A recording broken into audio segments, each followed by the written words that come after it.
I told him real men don't cry. He stopped talking to me entirely and moved on. I need to tell someone what I did, and you're going to think I'm terrible. But there's something about being someone's first real girlfriend that nobody understands. Everyone who knows what happened thinks Derek is better off without me, and they're probably right, but they don't know the real reason I said what I said that night.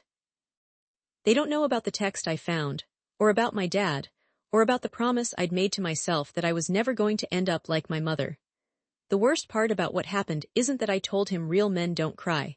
It's not even that he stopped talking to me entirely after 3 years together. The worst part is something I've never told anyone, not my best friend Rachel, not my sister, not the therapist my mom made me see for 2 sessions before I quit. And once you know what I know, you'll understand why I had no choice but to push him away before he could do it to me first. If I don't tell this story, you'll never understand why I'm still checking his Instagram at 2 in the morning 9 months later. Why I had a full panic attack in Target when I saw someone who looked like him from behind. Why I can't listen to any song from 2019 without wanting to throw my phone across the room. But once you know what I know, you'll see why I couldn't just let him cry on my shoulder that night like a normal, decent human being would have. I'm going to tell you everything, including what that text actually said, and what I did after he finally blocked me on everything. And the part that makes me look worst. I'm saving that for the end because you need to understand what it was like growing up in my house first, watching my mom wait by the window every Friday night, pretending she wasn't listening for my dad's car in the driveway. Derek and I met when I was 19 and he was 20. I was working at a coffee shop near campus, and he came in every Tuesday and Thursday at exactly 3:15, ordered the same thing every time, medium black coffee, 1 sugar, nothing fancy, and always left his change in the tip jar. For 2 months he did this.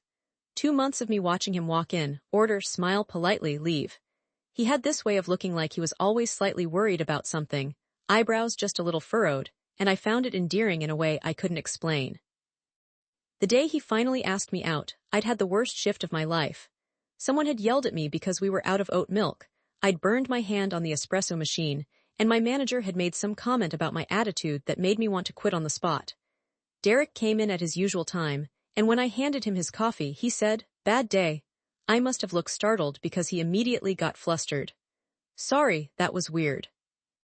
You usually smile, and today you look like you want to throw that coffee at someone."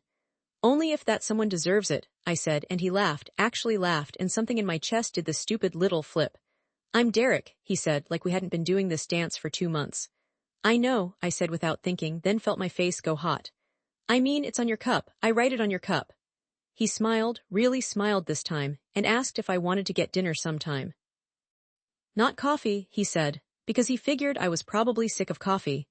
I said yes before he even finished asking. That first year with Derek was the kind of thing that makes you understand why people write love songs and poetry and all that ridiculous stuff. He was studying engineering, serious and focused, but also funny in this quiet, unexpected way. He remembered everything I told him, that I liked my eggs scrambled dry, that I was afraid of house centipedes, that my favorite movie was The Princess Bride even though I pretended to be too cool for rom-coms. He was patient with my anxiety, which back then I didn't even realize I had. I just thought everyone felt like the world was going to end if they didn't check their phone every 5 minutes, if they didn't know exactly where their boyfriend was, and who he was with. Derek never made me feel crazy for asking. He'd text me updates without me having to ask, send me pictures of what he was doing, tell me who he was hanging out with. "I like keeping you in the loop," he told me once when I apologized for being too much. "It makes me feel close to you even when we're apart." See, this is why what happened later is so complicated, because Derek wasn't like other guys. He wasn't like my dad, who'd disappear for hours and come back smelling like perfume that wasn't my mom's, who'd pick fights over nothing so he'd have an excuse to storm out. Derek was steady, reliable, kind, which should have made me feel safe. Instead, it made me suspicious. I grew up watching my mother transform from this vibrant, confident woman in her wedding photos to someone who apologized for existing. My dad would do this thing where he'd be wonderful for weeks, attentive, affectionate, present, and then just vanish emotionally if not physically. He'd go cold, start picking at everything she did, criticize her cooking, her clothes, her voice. She'd try harder, shrink herself down, become whatever she thought he wanted. And it worked. Every time. He'd warm back up, she'd relax, and the cycle would start again. I promised myself at 15, watching her cry in the kitchen after he'd missed another anniversary, that I would never be her. I would never love someone more than they loved me. I would never give someone that kind of power over me. So with Derek, I kept a part of myself locked away. I never said, I love you first. I never talked about the future. When he brought up moving in together after 2 years, I changed the subject. When his mom asked me about my family at Thanksgiving, I gave her the sanitized version, all surface details, nothing real. You never let me all the way in, Derek said to me once, about 6 months before everything fell apart. We were lying in his bed, that vulnerable post-sex moment when people say things they mean. That's not true, I said, tracing patterns on his chest to avoid his eyes. It is, though. I feel like I'm always trying to get to some part of you that you won't show me. Maybe that part doesn't exist, I said. Maybe this is all there is. He pulled me closer. I don't believe that. I should have felt loved. Instead, I felt exposed. The thing about being with someone like Derek is that his consistency started to feel like a trap. Every I love you, every thoughtful gesture, every time he chose me without hesitation, it all felt like debt I was accumulating. Like one day he'd realize what a bad investment I was and demand it all back with interest. Rachel told me I was self-sabotaging. We were out for drinks about 8 months before the end, and I'd been complaining about how Derek was talking about getting a dog together. A dog, I said, like we're some married couple settling down. You've been together almost 3 years, Rachel said. Getting a dog isn't exactly a marriage proposal. It's a commitment. It's saying we'll be together for the next 10 to 15 years. And that's bad because I couldn't explain it without sounding insane. How could I tell her that the idea of Derek being that certain about me made me want to run? That his lack of doubt felt like a setup, like he was waiting for me to fail some test I didn't know I was taking. I just don't like being trapped, I said finally. Rachel gave me a look. Derek's not your dad, Jess. I know that. Do you? I changed the subject, but her words stuck with me. Of course I knew Derek wasn't my dad. Derek called when he said he would.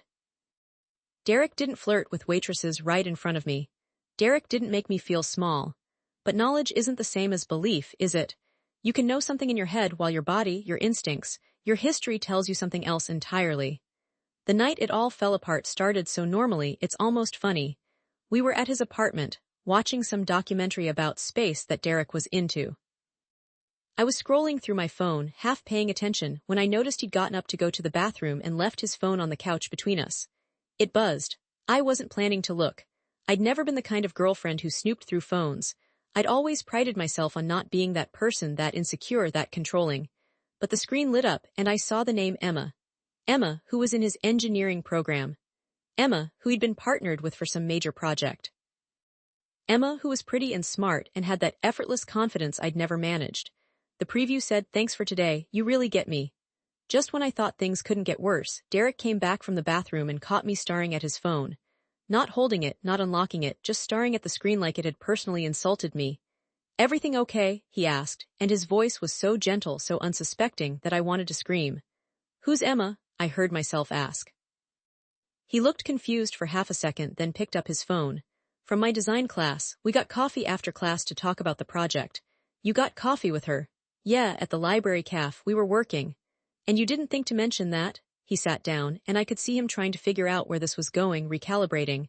"I didn't know I needed to give you a full report. We've been working together all semester." "She said you really get her." Derek looked at his phone, read the message, and I watched his face. He didn't look guilty, he looked tired. "Her roommate situation is a mess," she was venting. I listened. "That's what you get me means in this context." "How am I supposed to know what the context is when you don't tell me you're getting coffee with other women?" "Jess." He set his phone down, faced me fully. "We were at the library. It was about school. Why are you acting like I did something wrong?" And there it was, the question I couldn't answer honestly. Because what was I supposed to say? That I was waiting for him to cheat because that's what men in my family did. That every unreported coffee felt like evidence of an inevitable betrayal. That I'd been looking for proof that he was too good to be true since the day we met. "I just think," I said carefully, "that when you're in a relationship, you should be transparent about things like that." "I am transparent. I just don't give you a minute-by-minute breakdown of my day because I thought we trusted each other." The word trust hit me wrong. It felt like an accusation, which made me defensive, which made me mean. Maybe I'm just not comfortable with my boyfriend having coffee dates with other women and then keeping it from me.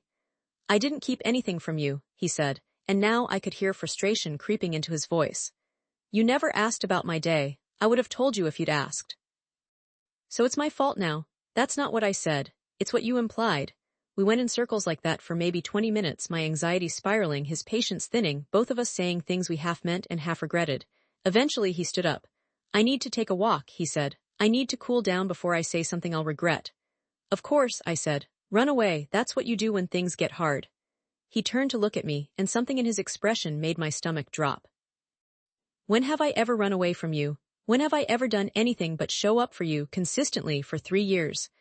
I didn't have an answer, so I said nothing. He grabbed his keys and I heard the door close behind him, not slam, close. Somehow the careful quietness of it was worse. He came back about 45 minutes later. I'd spent the entire time spiraling, checking his location on Find My Friends, convincing myself he was with Emma, that this was it. This was when he'd finally reveal his true colors. When he walked in, his eyes were red. Derek was crying. Not sobbing, not making a scene, just silent tears tracking down his face, the kind of crying that happens when you're trying really hard not to. He sat down on the couch, not next to me but not far away either. He wiped at his face with the heel of his hand, and when he spoke, his voice was rough. I don't know what to do anymore, Jess. I feel like nothing I do is right.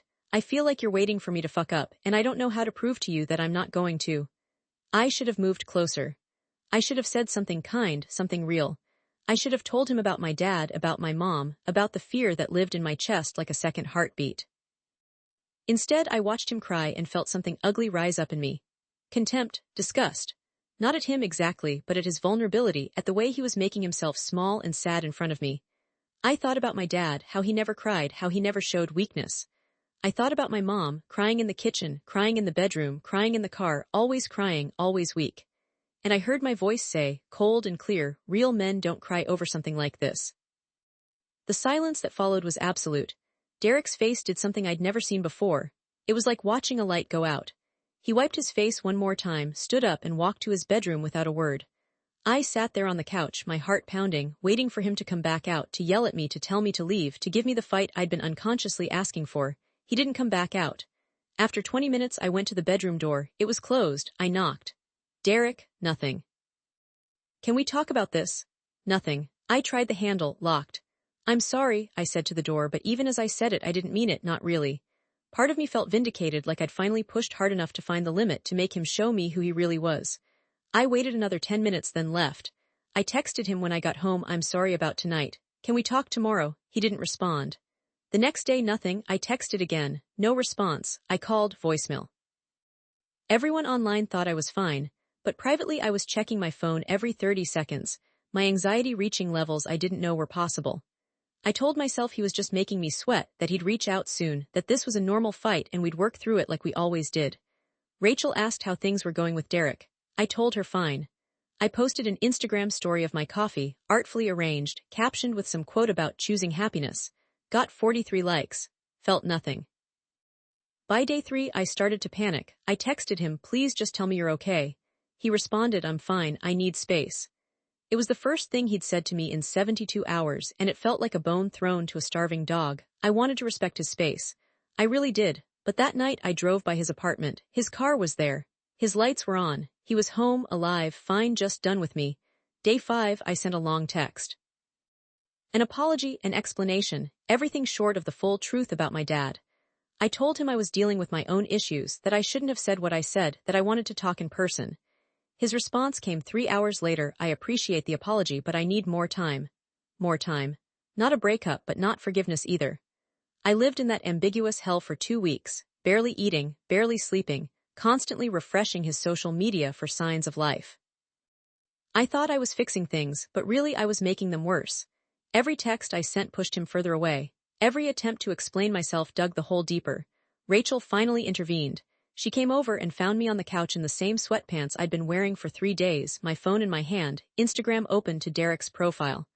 Okay, she said. What happened? And don't tell me you're fine because you look like you haven't seen daylight in a week. So I told her. Not everything, but enough. The fight, the text from Emma, what I'd said to him. Rachel was quiet for a long moment after I finished. Then she said, Jess, that's really fucked up. I know. Like, I'm your best friend and I love you, but what you said to him was cruel. I know. Do you though? Because from where I'm sitting, it seems like you looked for a reason to push him away and then took it. That's not, I started, but I couldn't finish because she was right. He was vulnerable with you, Rachel continued, and you punished him for it.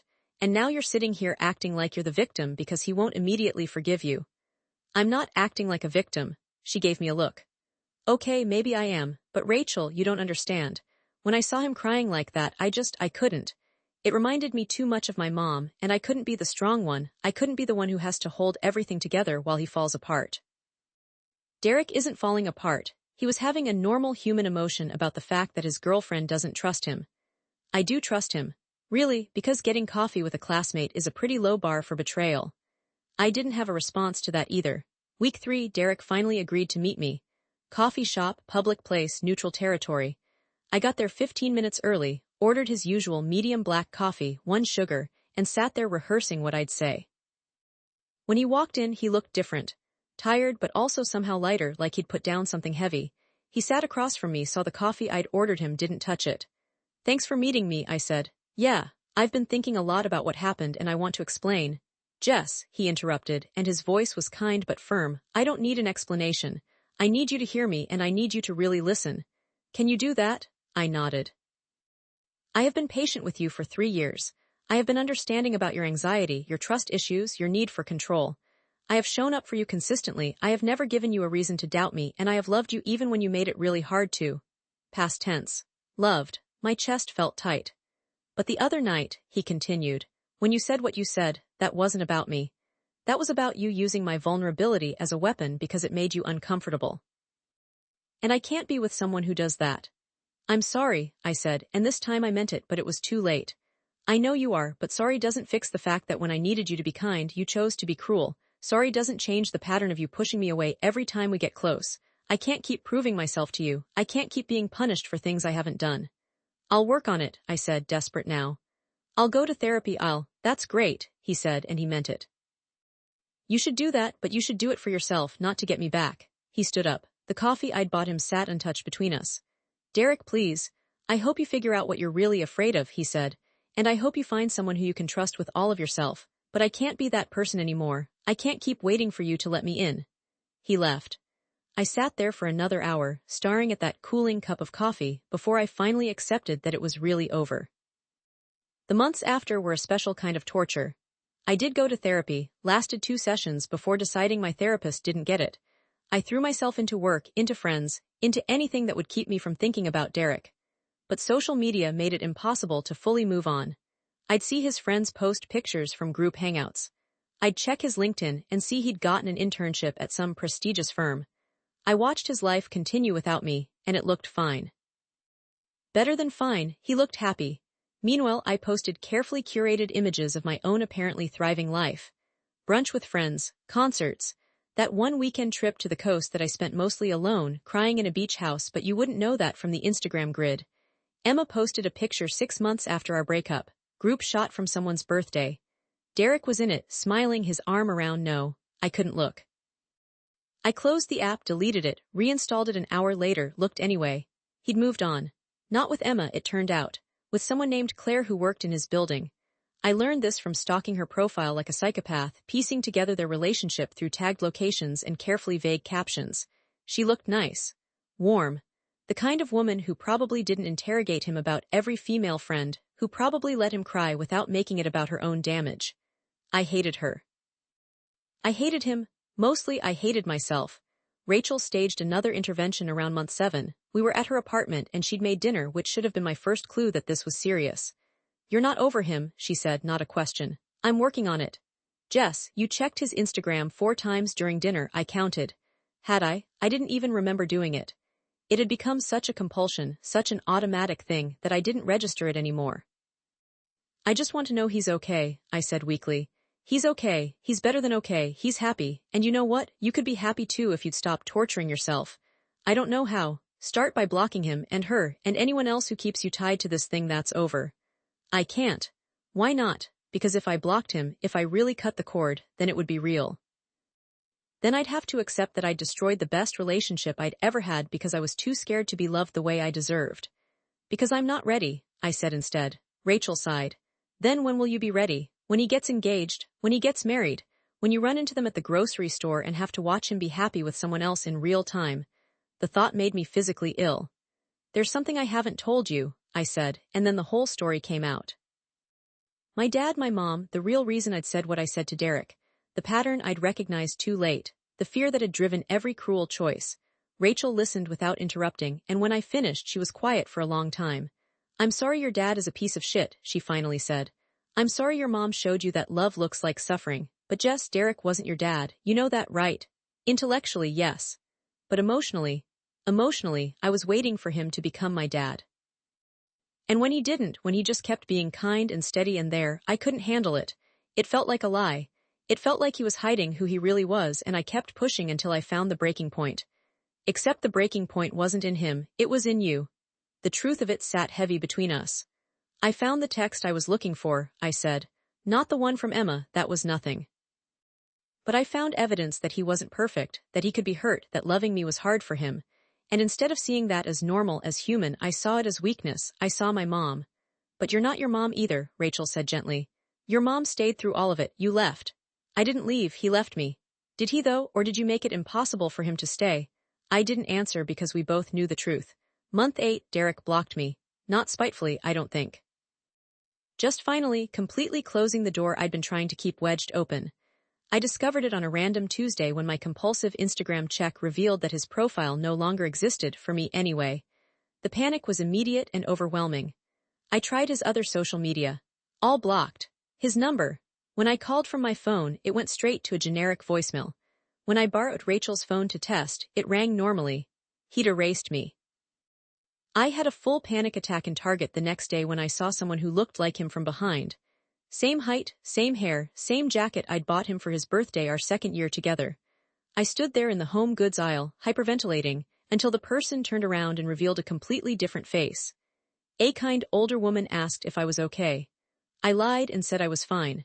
Went home, called in sick to work, spent the rest of the day in bed. That night I did something I'm not proud of. I created a fake Instagram account and searched for him. Found him immediately. His profile was public, why wouldn't it be? He had nothing to hide. His most recent post was from a hiking trip. Him and Claire at some scenic overlook, golden hour lighting, both of them grinning at the camera. The caption was a quote about growth and new beginnings. Comments from friends and family, all supportive, all happy for him. I scrolled back through his feed. Noticed that every picture of us was gone. Not archived, I checked his tagged photos. Gone. He'd done the clean break thing, removed all evidence of our relationship like it had never happened. 3 years erased.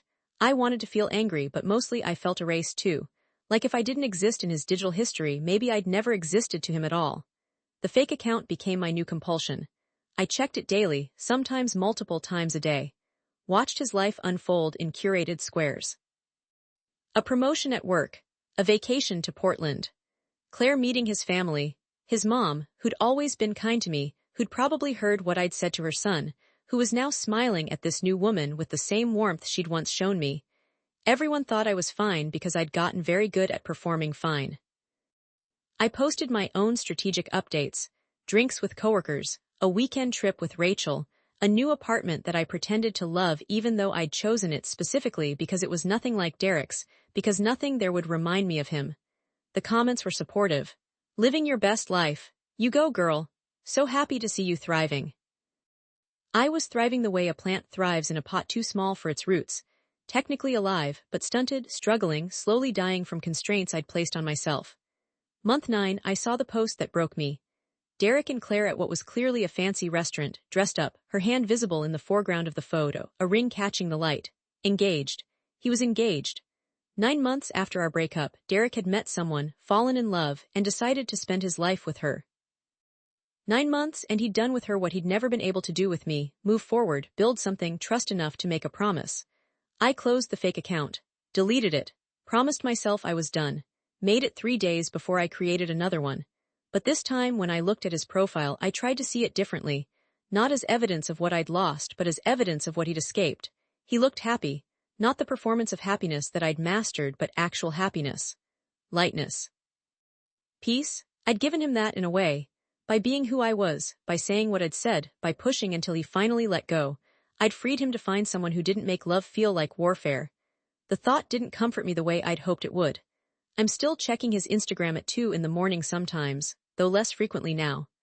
I've gone back to therapy, found someone who actually specializes in attachment issues and childhood trauma. I'm learning vocabulary for things I've always felt but couldn't name: anxious attachment, emotional flashbacks, self-sabotage as a protective mechanism.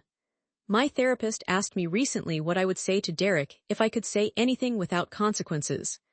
The honest answer: I'd tell him that he was right about everything, that I never let him all the way in because I was terrified of what would happen if I did. That I saw my parents' marriage as the template for all marriages, and I couldn't separate him from my father no matter how different they were. That when he cried that night, I saw weakness where I should have seen trust, saw my mother where I should have seen my partner. I'd tell him that real men don't cry was the cruelest possible thing I could have said because I knew it. I knew his father had been emotionally distant, that Derek had worked hard to be different, to be open with his feelings. I knew that what he was doing, being vulnerable with me, was brave, not weak. And I weaponized his courage because it terrified me. I'd tell him that I've spent 9 months understanding that my greatest fear wasn't that he'd leave me. It was that he wouldn't. That he'd stay and love me, and I'd have to believe I deserved it. But I can't tell him any of that because he's blocked me on everything, and honestly, he should keep it that way. He's building a life with someone who probably doesn't make him prove his love every single day. Someone who sees his tears as intimacy rather than ammunition. The worst truth, the one I've never told anyone. That text from Emma that started everything, I knew it was innocent. Even in the moment, even in my spiral of anxiety, part of me knew. I'd met Emma. She was nice, happily dating someone in her program, completely non-threatening. But I needed a reason. I needed evidence. I needed to create the crisis that would prove what I already believed, that love doesn't last, that people leave, that trust is for people stupid enough to think they're different. So I picked a fight over nothing. I escalated until Derek had no choice but to defend himself. And when his defense included vulnerability, included tears, included a raw admission that he felt like he was failing me, I punished him for it. I manufactured the end of my relationship because living in uncertainty felt worse than living in loss. At least loss was concrete. At least abandonment was familiar.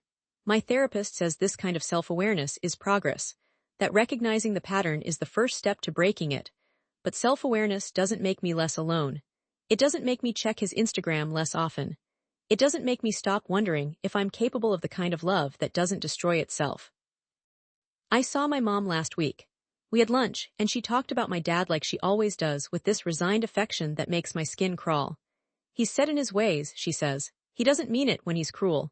She knows he loves her even though he never says it, never shows it, never chooses her. I wanted to shake her. I wanted to scream that she taught me this, that her acceptance of breadcrumbs showed me that's all love is, a game of lowered expectations and managed disappointments. But I didn't say any of that. Instead, I told her about Derek, about what I'd said, about what happened after. I don't know why. Maybe I wanted her to understand that her choices affected me.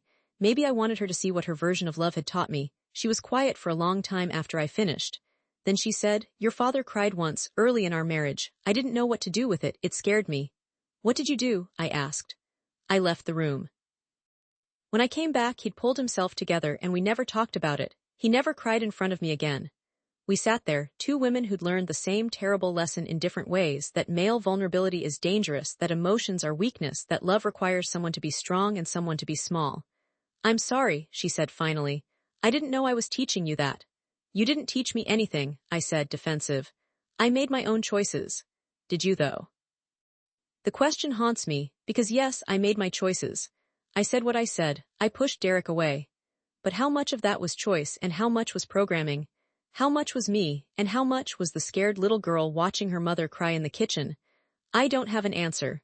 What I do know is this: Derek was the best thing that ever happened to me, and I destroyed it because I couldn't believe I deserved it. I told him real men don't cry, and what I really meant was that I couldn't handle his humanity because it required me to be human too. To be vulnerable. To risk being my mother.